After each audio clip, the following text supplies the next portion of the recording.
Hi, everybody, and welcome to SEMPI Real Conversations. My name's Price-Tobler, and today I'm going to be having a super special guest come in. His name's Tom Hubbard, aka KC Warthog, and we're going to be having a little chat together. And I see Tom's come in, so quickly I'm just going to invite Tom into the conversation. I've just given him a bit of a wave, and just going to see if I can be able to go straight to Missouri and have a little chat. So, Tom. Hi, can you hear me? Yeah, wonderful. Everything's beautiful. It just went straight through. The technology's wonderful today. I've got sound, I've got you, everything's great. And we're both here together, so I'll just adjust my screen a little bit. So, welcome. How are you? Good. Yeah, wonderful. We've just had somebody else come in, so I'll just say g'day to them. So anyway, it's really, really important to me that I stay very, very focused, because this is a really, really important interview to me, and so I'm not going to be interacting very much with the people that are coming on. So just letting you know, because I'm really focusing on speaking to you. So, and firstly, I just want to thank you so much for joining me on my little SEMPI Real Conversations show, where I interview people and talk to them about mental health. And I consider you a really big mental health advocate. So I'm very grateful to have you coming in to talk to me today. And firstly, I really wanted to thank you and your family for your active service duty with the American Air Force. And we Australians, we love you guys, and we are very, very supportive of you and really appreciate your service. And I just wanted to say that straight off the bat. Yeah, and it's a pleasure to talk to you. And I also want to let you know that during this interview, if there's anything at all that triggers you, or anything that you just do not want to talk about, or anything that you do want to talk about, let me know as soon as you can, so that we can either switch topics or do what we need to do. No problem. Wonderful, wonderful. So, okay, so we'll get started. Now, is there anything in particular, Tom, that you are really wanting to talk about today? I thought about it a lot today, and this last few days that we've talked, and a lot of it is just I myself am trying to really push awareness, and possibly try to get rid of some of the stigma behind this. What I encounter a lot, even from family members, is and I know I'm not the person to think of this, but mowing my lawn today, I said, this is an invisible illness. People don't see it, so it's hard to empathize with somebody that doesn't see your illness. Not to downgrade a person that has a physical illness that is seen. It's just, I call it it hit me. I was like, that it's like an invisible illness that they don't really realize that you're hurting. Yeah, and are you referring to PTSD, Tom?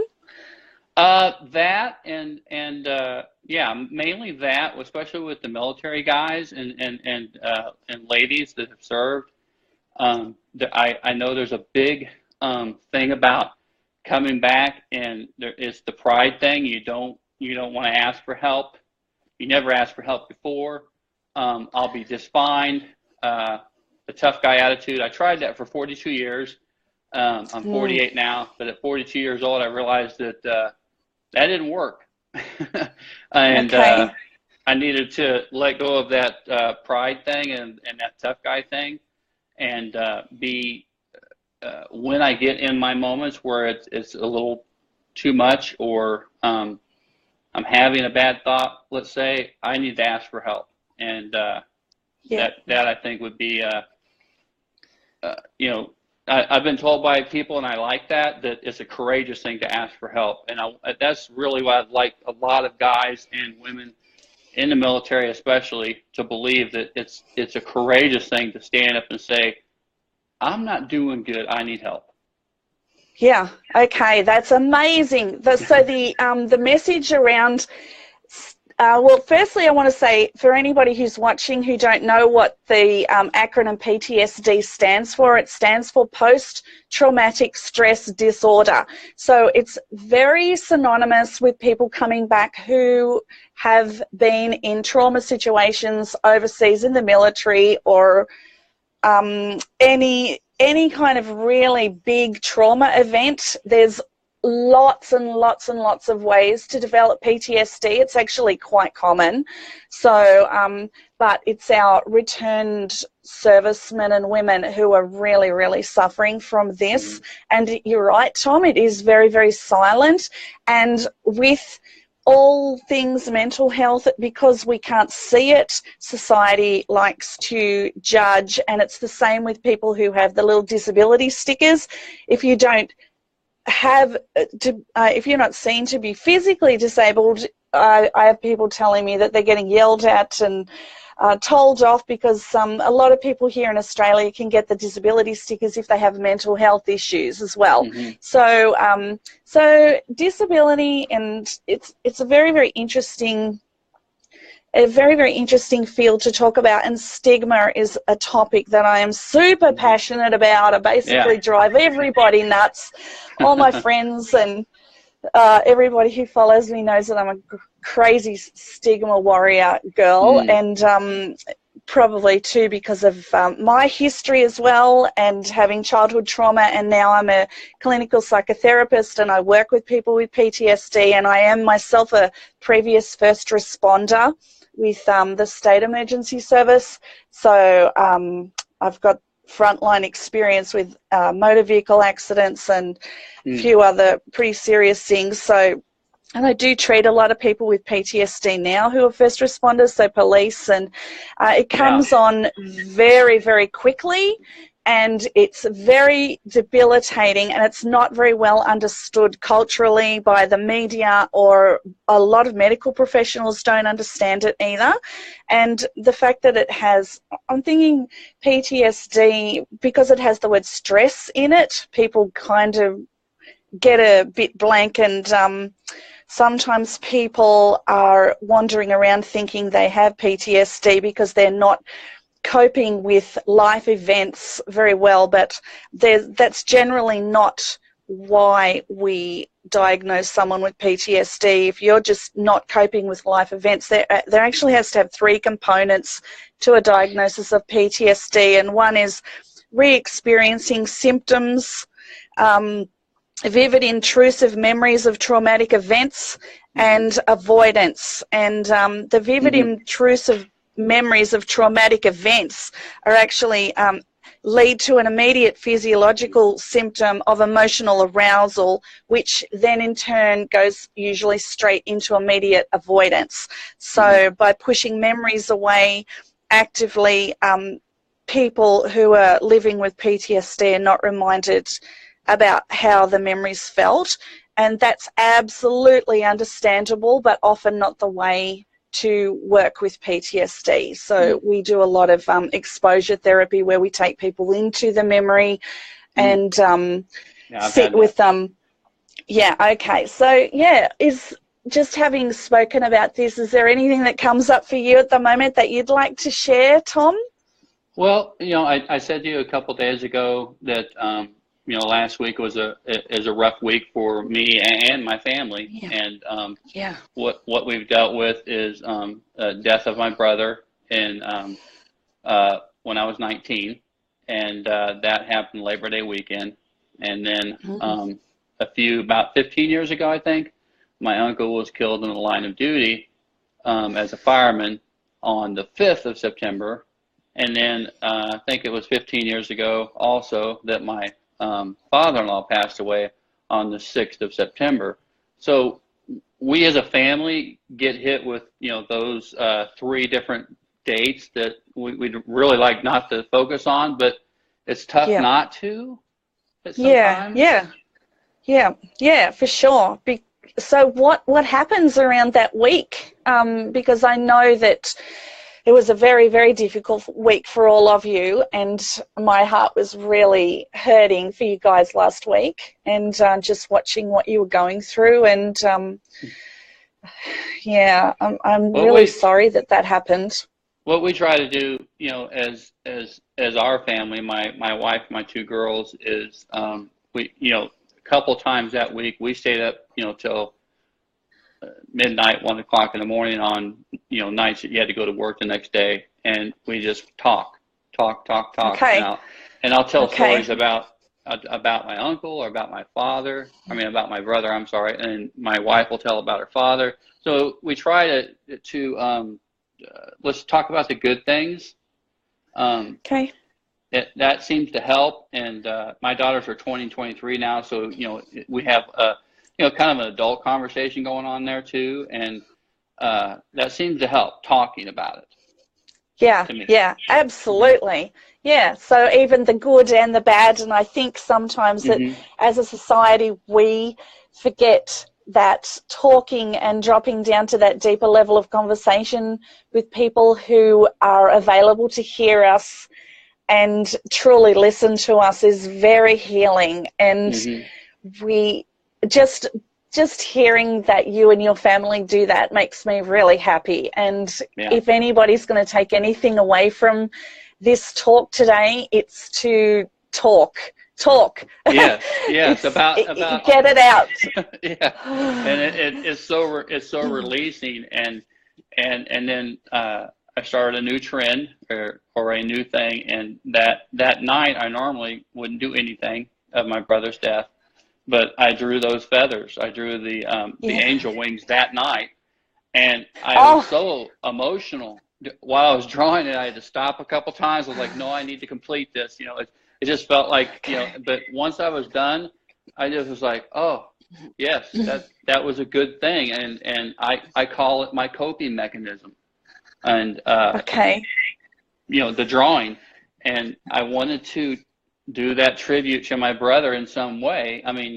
So it was really, it's like liberating for me. It was a release of a lot of upsetness, anger. Why is he not here? He was only 24. That's not fair. And I don't have a brother I'm growing up with. This is not fair. I'm 48. He should be. He was 5 years older than me, so he has been 53. Do those things, and those are the things that I'm trying to. I think we talked about it before. I've seen some of your lives where the whole rewiring of the brain, and it's very hard to. Okay, let's just take out the traumatic part that ever happened, and But maybe the feathers, drawing the feathers, maybe the speaking about our loved ones this week. I think it's a new good tradition. So I think so. I think that sounds wonderful, actually, and I love the fact that you're doing a tradition and perhaps changing, instead of just sitting there in the grief and the upsetness, to actually honor them and talk about them and all of the wonderful things that you remember about them, as well as the difficult things, and get that out in the open. And thank you, whoever's giving us all those love hearts. That's very kind.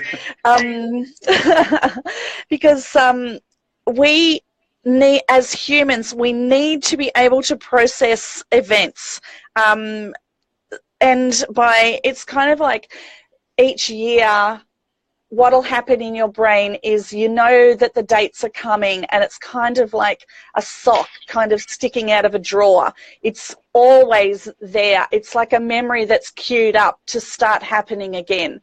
So when this starts to happen, we need to start addressing these things instead of just trying to shove the sock back in the drawer and shut the drawer. But we know it's there, and then we all sit there and nobody mentions what's in the drawer, you know, and at least now you've opened up the drawer and you've pulled out all the socks and you're kind of rewiring the brain. You're putting the odd socks together and you're, you know, you're working through it and you're talking about it and you're sharing all your different socks with your family members, and then it's kind of weird analogy, but the brain really needs to be able to process this, so the memory remains easily accessible and it's often queued up, and sometimes it shouldn't be, and the only way that we stop it from being queued is to talk about it. So and having traumatic memory in the queue makes it difficult for people to feel safe, and over time the beliefs and the behaviors change to match how you feel as well. So, and then sometimes the PTSD symptoms will start to come through, because our bodies must be able to process emotion, and when we can't, our body doesn't know what to do with the emotion, so it keeps it on loop. So we need to process the emotional information, and because we're keen organizers of incoming information. That's just basically how the brain works, and we have amazing abilities of pattern recognition. So how it works is we basically create what we call schemas, or internal file folders. So it's like if you pull out your file drawer in your study, you'll have all the different files there, and the files are what guide our behaviors. So when we go into new situations, our brain quickly goes, oh, okay, all right, so say for example we're just walking into like a grocery store. We know what's going to happen, where our files are already there, so our brain can make sense of all of that stuff. But when there's something completely different in there, say like somebody's brought in a wild tiger or something, we kind of go, whoa, what's that? And our brain starts to go, hey, what's happening here? Where did that wild tiger come from? What's going on? What, like, am I safe? Am I safe? And this is what brain does. And this is where this is where all of the filing comes from. So we instantly stamp a file saying emotional content. Should we be afraid? Are we in a safe situation? What's the predictability here? So a lot of people, it would take a very, very amazing person to walk into a situation like that and not even notice, with the brain going on high alert. But then we're not good with coping with chaos generally. We're not evolved to cope with chaos.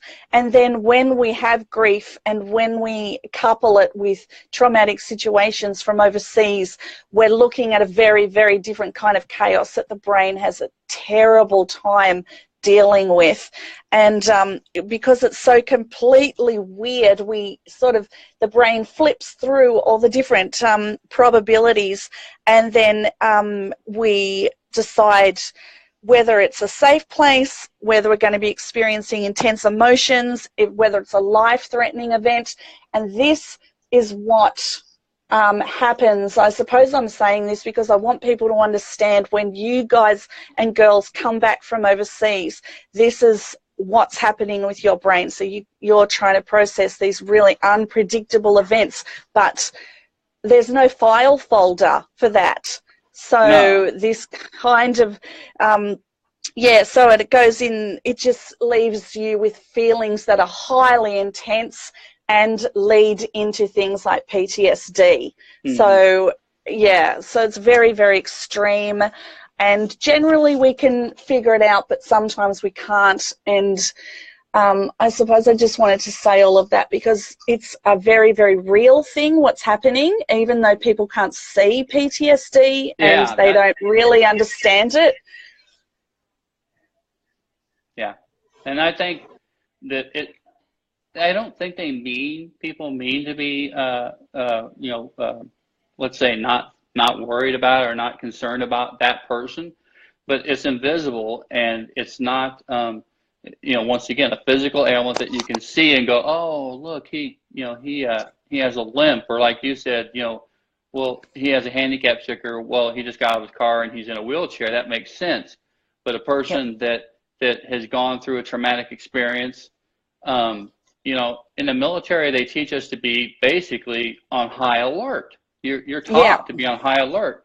And so you come back after being in that situation, in a high alert situation, you come back home, and how do you switch off the high alertness? It's very hard.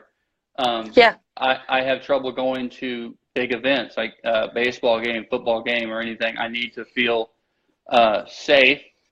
Even going to the restaurant, I don't even try, and I've talked to my other buddies that say, man, I do the same thing. I scan the room looking for threats.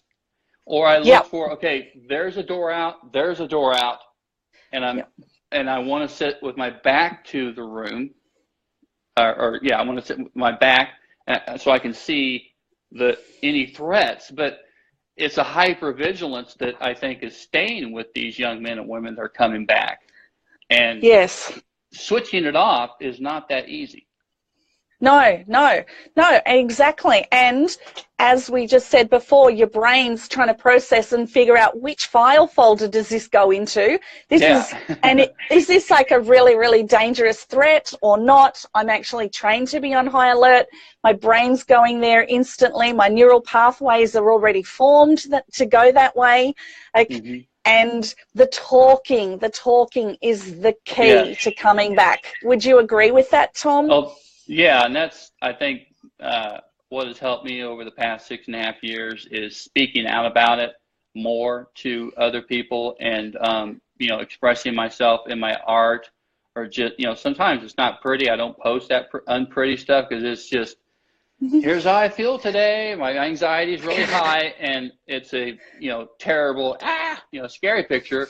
But I poured out. I tried to pour it out. I tried to get it out either I do it on the art, or I'll write in a journal, this is how I feel today, not doing too good. Or I'll just go straight to my wife. I'll text her and say, I'm not doing good today. And she'll send me positive, just her saying everything's okay, everybody's safe. And, that's a grounding technique I learned. I didn't learn it. I realized afterwards, like, wow, we're doing the grounding technique, where you say, everybody in the family's safe right now. Obviously, I'm at work. I'm in a safe situation. Nobody's in danger, so you just have to calm yourself down, even though for some reason something at work, quite possibly it's just somebody coming in and being a little upset about a job, and they spoke really loud. I'm a big guy, but I just kind of cower, and sometimes I have to leave the room because I'm just, okay, I can't handle this at the moment, and then I come back, I'm fine. So that's a little bit of a flight mode, but the avoidance is what you're talking about, is what a lot do, and they won't even leave the house, which is sad. That's really, really, really difficult. So I'll just quickly go back over it for anyone who's just come back in. So the 3 components to PTSD are the re-experiencing of symptoms, and then arousal. The re-experiencing of symptoms is vivid, intrusive memories of traumatic events. And then that goes straight into arousal, which is immediate physiological symptoms of emotional arousal, which leads to immediate avoidance. Now, this is where people get very, very stuck in the pattern. And the trick to moving out of it is, once the re-experiencing symptoms start and the memories come through, it's to get help at that point, not to sit with it, because the brain, as we said before, needs to process it. It needs to put it into a filing system. So I'm not sure. Have you had the exposed therapy? Have you worked with somebody who's done prolonged exposure therapy with you, Tom? Yes, it was very difficult. Yeah. but they Yeah. were with me, and it was, and I, you know, before we even got into the main gist of what was going to happen, she reassured me that, you know, we can stop anytime, and Okay. you just need to, you know, tell me. And but it was trying to process through, and really it's a lot of it is, you know, the death of my brother, hearing my mother and father that night. I was at home, you know, I was still at home at that time, and you know, I'd never heard crying that loud. And so just somebody laughing in the next room will send chills up my spine. And it's been 29 years. So those kind of things happen. And trying to figure out where I was going with this. I'm sorry, but No, that's fine. That's fine. I think what you were talking about was the fact that, like, listening to your parents crying and often hearing somebody in that level of shock and grief is a very unusual sound as well. And as a first responder, the only time that I usually ever hear people in that amount of agonizing emotional release is when some extreme situation has just occurred, and it's very disconcerting, and it stays with you for a long time. And often it is about talking about it, and it's just extremely difficult. And to be hearing your parents like that, and I'm assuming that it could have been the first time that you've ever heard them in that amount of emotional distress as well, would have really rocked you, I'm thinking. That was the first major loss we had in our family. At that time, my mother, my grandmother, my grandfather and grandmother were still alive. I think all my uncles. I mean, it was a huge shock to the whole family. Yeah. Once again, I can pull out that file and replay that night like a videotape, and exactly everything that happened. And you know, it's just, I don't want that file in it anymore. But then again, I don't want to forget about my brother. And so it was a painful night. And the other 3 nights are very painful as well. And I've had other situations that were just like you said, when it's a shock and you're not ready for it. I know for years, because that call came at about 11:45 p.m. and so we were already down to bed. And so I know for years, anytime I heard the phone ring in the middle of the night, I was on edge, like something's wrong, something must be wrong. And it could have been a wrong number. So, but that's, you know, I hear young men and women coming back, and they're driving down the highway and they see a box on the side of the road. Once again, it could just be a box, but in the battle zones that they've been in, those boxes could be something lethal. Yeah, absolutely. Yeah, absolutely. And that's what you're trained to look for, and that's what your neural pathways have developed. You've got the neural pathways, so it's very there. Your high alert instinct is very quick to go down those pathways unless you challenge the thought. And this is where the cognitive behavior therapy comes in as well, where we challenge the thought. So we look at what's the worst thing that can happen, and is this likely on a main street in suburbia versus in a war zone. And it's very difficult to go into therapy, and it's very difficult to do the therapy. But from what I see, and from the different research that's been done, is that a lot of time people can actually see that, yes, their stress response is actually lowering a lot. And then that gives them hope to get through to the end of the therapy. So what's that experience been like for you, Tom, in therapy? Did you find that then initially it was really difficult and it got better, or initially it was really difficult and it didn't get better, or what was it like for you? It definitely was, like I said, initially difficult. And I'm not ashamed to say anything, but I cried like a baby. And but then she helped me through it, and okay, how you feeling right now? And she had me hold these devices that would pulsate. Okay. One hand would pulsate, the other hand would pulsate, and I think it had something to do with remembering that pulsating. She wanted me to focus on that as well. And you know, to be honest, I did that at, I think I was about 43, 45, and I was 19 again in my mind during that process. And she actually wanted me to go back there and, okay, let's look at how, you know, what happened, and let's try to reevaluate it. And she was saying similar things like you're saying, turn it into a different type of, even though it was very traumatic. But there's certain things that I think about now that it's odd, but it does give me some, let's say, not a good feeling, but for lack of a better, I don't have a better word, but my brother died in a fire.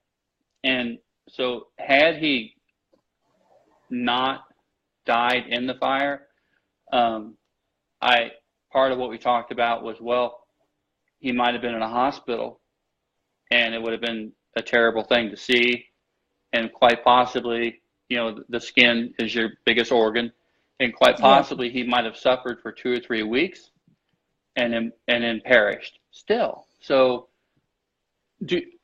and you know, there's no way to say, oh, I'm happy he died, but how did we endure it? It was a total shock. I've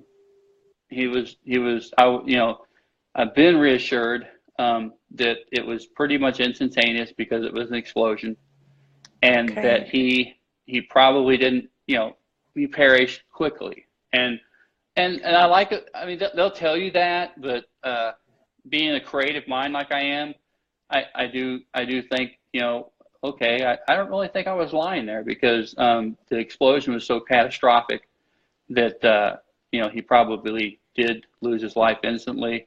And then I take solace in the fact that at the time my brother owned a painting company, and there were 3 other workers in the house at the time. And he went out because something didn't seem right with the spray rig that they were working with. It sprays the paint or the lacquer onto the wood, very flammable. He saw there was an issue, and the buddies that he was with, his co-workers, or actually his workers, his employees, he yelled, "Get out." He screamed, "Get out." Being 24, he probably didn't think much about this. I don't think anybody would in this situation, maybe. He picked up the spray rig. He was a big fella, very strong. And when he opened up the back door, it brought in oxygen. And that oxygen mixed with the vapors and created that extreme blast, which blew up basically that side of the house. Those young men were thrown into the next room, but they did not perish. So I take away from that and go, till the last second of his life, he cared about others. He cared about everybody else's safety but his. And whether he thought it was his responsibility as the owner of the company or the boss, that's not how my brother was. No, he's the type that would run towards the danger to help people, then run away. And my wife can attest that I'm that way too. If we were out, you know, and if something was going bad, I would probably run to help instead of running away. So that's a military thing too. Yeah, and I think that trait is of extreme empathy is something that is genetic in your family, and it sounds to me as though that's what the men in your family have, and the artistic trait as well is what I'm hearing too. So, and I think that the world is a better place to have men like you in it, and your brother as well. Thank you. The fact that you've just spoken about that wonderful story, and to me that is true heroism. And we call our footballers heroes and things like that, but that they aren't the heroes. The heroes are people like you and your brother who put their lives on the line for other people and have extreme levels of empathy and are willing to stand in there when others are walking in the opposite direction as fast as they can. So that really touched my heart, that story, and I'm very appreciative that you've told me that, and my heart just went, ooh. I'm sorry. So, no, it's a good thing. I'm grateful. Anything that opens my heart like that, I think makes the world a better place, Tom. It's a story that we talked about last week about how he sacrificed, and you know, and then we can go on to my uncle, how he sacrificed, you know, being a firefighter. We can go on to my father-in-law. He served 2 times in Vietnam, 2 tours, not just one, Goodness 2. He volunteered to go the 2nd time. He's like, I want to go back, you know. So, you know, 3 men in my life that passed were, you know, very close to me, and so, you know, to want to be like them, heck yes. Yeah. I want to be like them. Yeah, yeah. I really applaud that trait. And I'm just noticing that your wife's come on and saying that she's super proud of you, and your family are very powerful too, and I'm sure that they've been through a lot, and I want to thank them too for the support and love that they give to you, so that you can continue to give support and love to other people who are coming back from the war as well. And the fact that you get on here and you talk about mental health and you talk about PTSD and you share your artwork and how you cope and the things that you do for resilience is absolutely amazing. And I just want to check in at this point and see how are you traveling at this point in the conversation, Tom, because we've covered I'm fine. Couple of big things. You're okay? Okay. All right. I'm fine. Okay. So I just wanted to know, we've got about 23 minutes or so to go. So I wanted to see if you wanted to run through how's your SEMPI with me, and we can cover the social communication model that I've written. Oh, look, you've got it. I got it. I've been looking at it lately, and I looked at it right before the broadcast. I was like, all right, I want to be ready. Oh, aren't you gorgeous? So basically, I've written this because I've worked with people for 33 years in mental health and disabilities, and as a first responder myself, and basically I live and work with people in trauma, and I have a very serious trauma background myself, and I think a lot of my empathy comes from my trauma and doing my work and talking about it and trying to get the stigma out there stopped. It's got to stop. There's 1 billion people living with a disability in the world and 500 million people with a diagnosed mental health challenge. And I'm thinking there's probably another half of that again. So I'm betting. I'm glad you said that, because I thought, how many people are suffering that we don't know from the invisible illness? That's right. Yep. And they won't say anything. They're afraid, just like we talked at the top of the hour. Yep. So if we look at those statistics and we look at, I'm thinking altogether, if we put them all together, we're looking at probably 2.5 billion people across the world with mental health stuff and disabilities, or a combination, living in the world with us. And really, there's still stigma going on. I mean, what the? So does my head in. So I wrote this model because I truly believe that the only way that we're going to understand and reduce stigma is to have these conversations where we listen to each other's perspectives, we have a chance to hear each other and understand it, and realize that you know, we are part of the general population. I have mental health stuff and I'm a clinical psychotherapist, for God's sake. I have disabilities. I was born with them. And this is just, we do what we do, and all that really matters in this world is that we try and make it a better place. And for those of us who are fairly well down the healing journey, like you and I, we're sitting here talking. There's a lot of people watching who won't even be able to do this.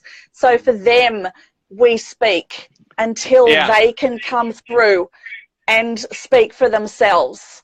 Yeah. In the meantime, we talk and we somehow try and empower them to have a voice as well, and that's what this model is. This teaches people how to have a voice. And I work with the Scrolls of Hope, who are an amazing family over in America, who kindly publish my brochures, and they send them out in care packages to the soldiers. So they send them in care and morale packages. And thank you, Scrolls of Hope, Wendy and Dave and Roxanne. And if you're going to be watching this, they send them out and they go to the American Marines, to the Air Force, to the Army, and I forgot one. Oh, Navy. No! Thank Navy. You. And don't forget the Coast Guard. Don't forget the Coast Guard. Okay. Okay.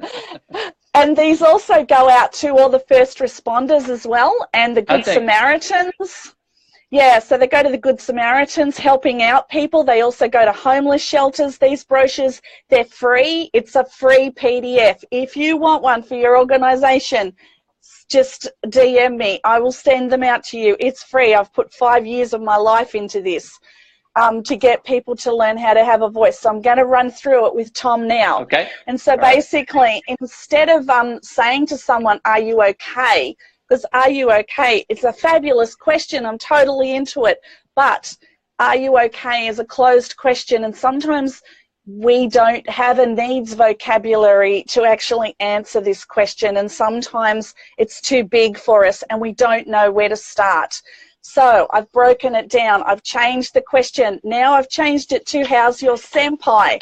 And SEMPI, I know this is going to be backwards, I'm sorry, on Instagram, but basically what happens if you ask someone, are you okay, and they say no? And so introducing the question, how's your SEMPI? So do you know how to stop what you're doing and have a deeper, more real conversation with another person, allowing them to feel heard, cared for, validated and understood. This is what community needs. This is what we need to be doing with, and you can grab this and talk to your neighbor. You can talk to someone in the nursing homes. It's going in the nursing homes across America. Forgot that too. Right. It's going out to the hospices, the children's hospices. It's also going to the psychiatric hospitals. So, and there's a big organization called Gatehouse over in Canada who are looking at it at the moment, who are adult survivors of childhood sexual abuse. So they're looking at using the model too. So I just, fingers crossed. So let's go through. How's your SEMPI? So S stands for sleep and safety. So it's basically 8 questions under the letter S here. The first one, Tom. How was your sleep overall in the last night or last week? Started off a little rocky, and I think that makes sense. But as the week went on, it got better and better. And I think my wife would tell you firsthand that I do sleep good, because she's like, "Oh, you were snoring very loudly." So I'm sleeping good. Okay. So when you started to go to sleep, did any thoughts keep you awake, Tom? On key nights, the night before my brother's death, or a little bit like, oh gosh, tomorrow's going to be tough, and how am I going to get through this? And so that kind of went over my mind a little bit, but I did get to sleep, and the nice thing about the night of the 30th, 11:45 at night, I kind of think, oh gosh, this is when we got the call.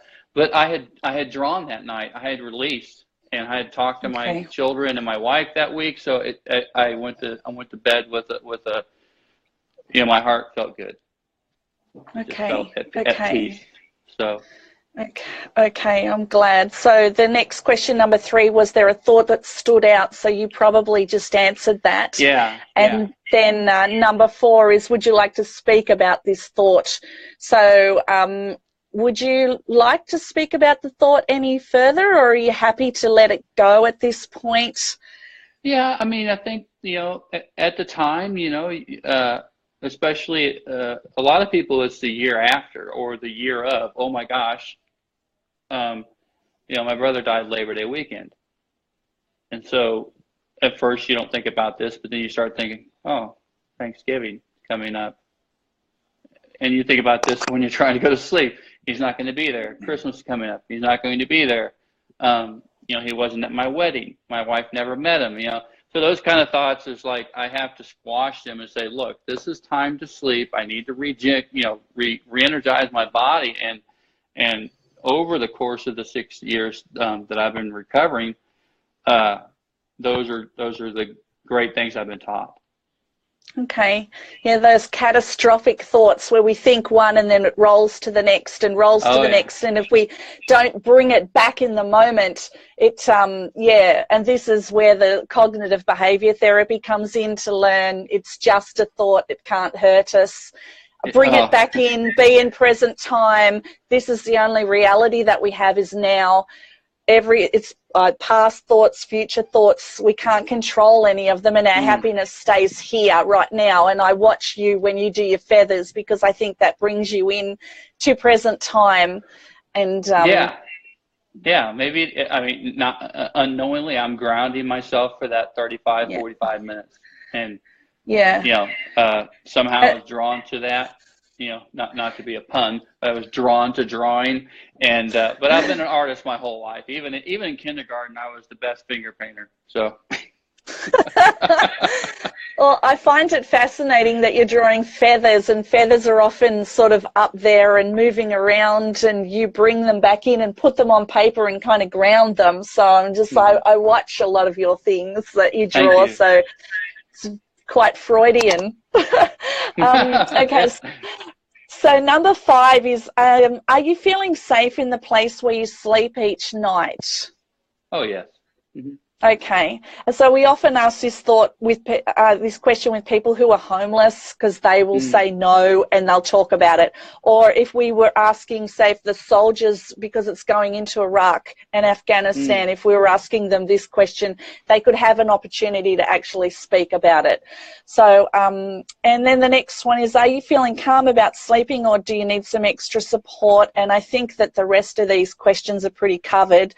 What sort of support do you feel would help you? Do you need extra talking time or seeing a healthcare professional? So this is not a counselling model, I just want to say as well. It's for anybody out in the community who wants to sit with another person and just learn a deeper level of conversation. And then we move on to E, which is emotion.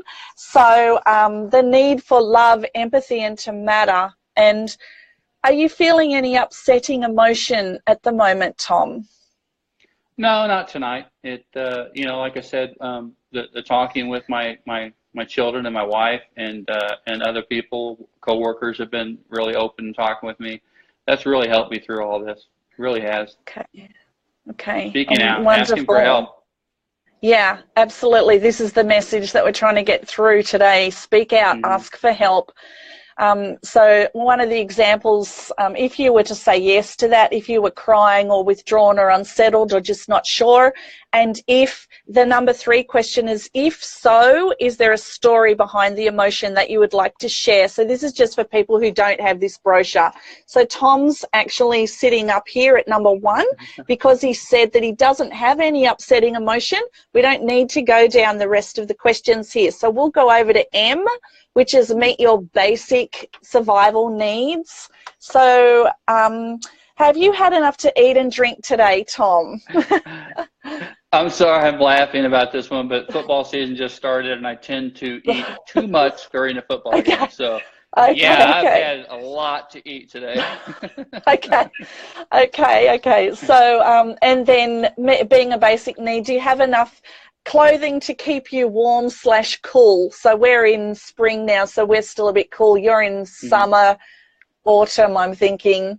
starting to roll into autumn. We're glad it's been so hot, but I'm blessed to have clothing and a home that keeps me sheltered. So Yeah. I want to say I'm blessed because you know, I did work hard for it, but Yeah. you know, a lot of people don't have that luxury, and it's sad. Yeah, that's true. And sometimes when we ask this, if you had enough to eat and drink today, especially with my homeless population, they'll talk Mm. about this a lot. This is also a lot of kids who are in divorce or kids who are just from very low income families. Often don't eat and drink, and this is what we're seeing in some of the classrooms, and a lot of them don't also have clothing. And so this is a really, really important question, and this is also we see a lot of answers coming through from elderly in the nursing homes saying, you know, they're not making anything that I want to eat here. They're just, I have all these intolerances, but they're not catering for me. And then that affects their mental and physical health. So yeah, and people who aren't eating and drinking, some of the girls I talk to with eating disorders, this is a big question for them too. Oh. So I've tried to write the model for sort of everybody in the community, absolutely everybody these questions pertain to, and corporates actually, really bad. They're outside drinking coffee and smoking cigarettes. And so when I ask them about their basic needs, they're like, I've had nothing to eat today but coffee. A drink today but coffee and nothing to eat. So that's meet your basic needs. And then if we look at P, which is physical health, so how's your physical body feeling today, Tom? Not too bad, and this is an interesting one. I read that over before we came on, and I thought, wow, last week my body actually hurt, and I had no reason for it to be hurting other than I think I've heard before people saying that when you get in depression or anxiety is so high that your body will tense up possibly and your muscles will hurt. And I have a lot of not just, you know, mental pain of, you know, thinking about it, but I ended up having I call it my stress my stress barometer. My left foot will start hurting. And what I realized is I'm shaking it at work. I'm just shaking it over and over, and I have to catch myself and go, stop, because it's going to hurt later. But if I'm in a nervous situation, I do that nervous leg shake, and then later on, I'll hurt. But last week, oh gosh, I just felt like my whole body hurt at one point. I was just like, I just want to go to bed. And my wife, she's a trooper. She's like, nope. You need to get up, be with the family, go to bed at bedtime. I can't leave you in the room like this. I'm not going to let you stay in the room all night. And she's a little gal, but I obey what she says. She sounds like a powerhouse. Yeah. She's had to be. She's had to be. Yeah. Well, bless her too. That's amazing. And I'm really grateful for her too. And I'm sure that she's out there also reducing stigma and talking to people about what's happened and different ways to cope and get better and spreading positive energy as well. So yeah, that's amazing. So and number 2 is, are you noticing any unusual symptoms and or pain? So you were just talking about your foot there, and and is there an area that stands out? So you've just talked about that. And number 4, if so, are you coping or do you need some practical support? And I think your wife gave you some pretty practical support there. And then she's staying in the room. She's just saying, I try. Yeah. I know, she tries very hard. I mean, one of, the whole, is there an area that stands out? And I think a lot of times also when you get very upset, your bowels tend to react. And your stomach might hurt, or you might have to go to the restroom or something. So, those kind of things were happening as well. And classic anxiety symptoms. Yeah. So do you have any other physical symptoms that you'd like to talk about, Tom? No, I mean, once I got through last week and just, started feeling a little better and sleeping better. That's huge, sleeping. And I try to drink a lot of water, and I'm feeling fine. Okay, I'm glad. Okay, so we'll go over to I for inclusion in community. So this is the need, the human need to be included in community. So because we know that if we're not feeling included in community, we can often feel extremely isolated, and that leads to all sorts of mental and physical problems. And we see that a lot in our elderly community. And you can take these brochures out into the community as well and teach somebody, go into somebody's home, a neighbour, and leave brochures with them, go through it with them so they're not lonely. This model reduces loneliness across communities as well. That's what I'm trying to do here. So, Tom, are you feeling part of your community? My close-knit community, my family, my work. But I have felt some cases where a little bit of that stigma has come out, and especially the first time I ever went to a psychiatric ward, they're looking at me like, what's he doing in here? He doesn't fit the type. And they finally came out and said, what are you doing in here? You know, they're kind of rough. I'm like, you know, and I tell them, they're like, you don't look like the type. But the whole, I mean, I feel like I'm included in community, but then again, I have had family members that have decided that, and they haven't said anything to me, but that's just it. They haven't ever said anything to me when they talked to me before 6 years ago. I'm not contagious. I'll tell them that for once, or anybody. We are not contagious. We're regular people, and the whole stigma thing is, you know, it just gets me riled up too. It's like, you know, we're regular people. I don't choose to be this way. I would love to wake up tomorrow and say, oh my gosh, I don't have any of my symptoms anymore, but reality is reality, and it's something that needs to be worked on, and you learn your coping skills, you take your meds on time, you eat on time, sleep on time. Those things I didn't do before. I would just take the med and go, well, why am I not happy? Well, I never read the books. I never did the hard work. I wouldn't talk about it. So to me, it's the hard work. You have to do that hard work. You do, absolutely. So, okay, so the next question on the SEMPI, with the inclusion of how your SEMPI is, so number 2, you've had a little chat about that. You know what the story is connected to because you've just shared that with us. Is the experience hard or upsetting for you, Tom? That's the next question. And is there anything else that you would like to talk about now before we finish? Yeah, it's getting close. I just appreciate the opportunity to speak out and you know, just kind of hopefully some other veterans will see that, you know, hey, he's a normal guy, and he's speaking out, and you know, you don't have to come on live here with us and be out. No, you know, and just go to another buddy, or go to your doctor, or go to your family, and I'm just not doing good right now. And that's a very hard thing to do. I know. I don't do it sometimes, and my wife will look at me and go, "Are you doing okay?" Because she can tell. You know, she's gotten to tell. She knows my tics, and I'll be like, "No, I'm not doing too well." And well, I thought so. You know, so those people that love you, the other thing I would hope is they would learn as much as they can about what's going on, and so they can be educated, and they can help you through this process too. Yeah. Yep. All right. Well, we've got just over a minute to go, and Kimberly, the lone wolf dies, has just jumped on, so she's having a little bit of a hard time at the moment. So sending you love, Kimberly, and maybe you can watch the rerun and see how amazing Tom is. And I just want to thank you.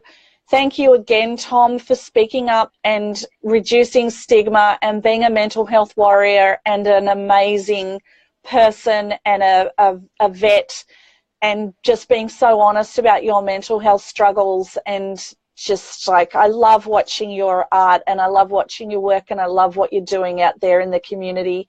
And I just want to say thank you so much for coming on and talking to me.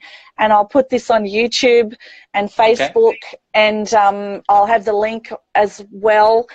I'll put that up in my bio today. And thank you for going through the SEMPI model with me and demonstrating how to use that. And yeah, I'll see you out there in the social media world. Alrighty. And blessings to you and your family, and much gratitude, Tom, for everything. Thank you so much. Thank you for everything that you do too.